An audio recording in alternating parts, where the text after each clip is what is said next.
ነገር ተሰምቷል። አብርሃም በሰላም ቡታጅራ መግባቱን ነግሬያችሁ ነበረ። አሁን ላይ ደግሞ ጋሽዬ ሩታ ህፃኑን ይዛ እንድትመጣ እንደነገሯት ሰምቻለሁ። ማለት ላይ ሄርሜላም ሩታም እዚህ ቡታጅራ እንዳሉ ቀደም መረጃውን ሰጥቻችኋለሁ።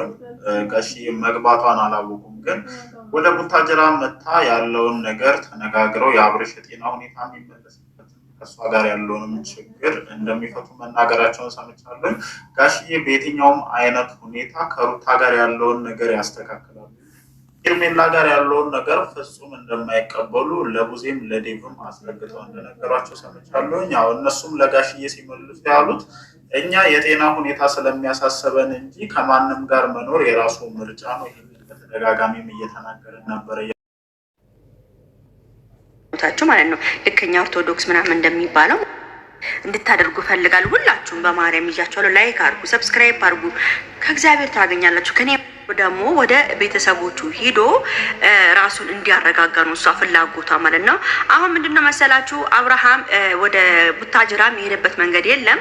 አሁን እሷ ደብቃ ቤት ውስጥ ለማስቀመጥ ነው ሀሳቧ። ለምን እያጸለየችለት፣ ያው ቪዲዮ ላይም ሳታመጣው እያጸለየችለት ሰላም እንዲሆን ነው እሷ ፍላጎቷ።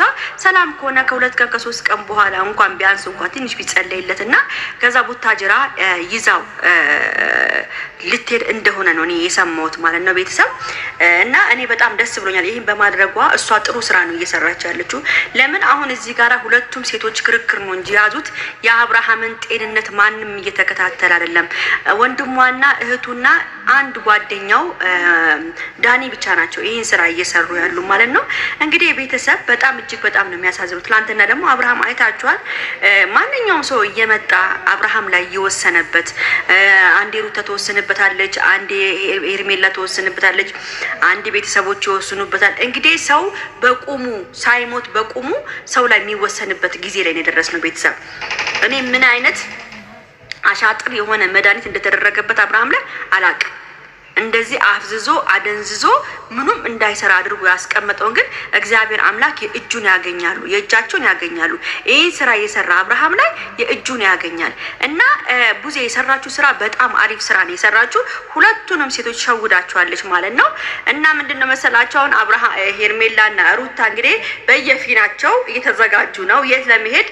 ቡታጅራ ሄዶ ደግሞ ለመበጥበጥ ማለት ነው። ቡታጅራ ቢሄድ እንኳን አብርሃም እናንተ ሄዳችሁ አብርሃምን የመበጥበጥ መብት የላችሁ። እኔ አሁን ምንድነው መሰላችሁ እኔ ከሄርሜላ ጋር እንዲሆን አልፈልግም በአሁን ሰዓት፣ ከሩታ ጋር እንዲሆን አልፈልግም በአሁን ሰዓት። በከሁለቱም መሆን የለበትም። የልጅ አንድና አንድ ሰላሙን ማግኘትና ከራሱ ጋር ቁጭ ብሎ ማውራት ነው እንጂ ያለበት እነዚህን ሁለቱን ሴቶች አሁን ማግኘት የለበትም። በሽታ ራሱ የሆኑባቸው እነዚህ ሁለቱ ሴቶች ናቸው። በቃ በሽታ የሆኑባቸው እነዚህ ሁለቱ ሴቶች ናቸው። ስለዚህ ከነዚህ ሴቶችን ትንሽ ከአብርሃም መራቅ አለባቸው።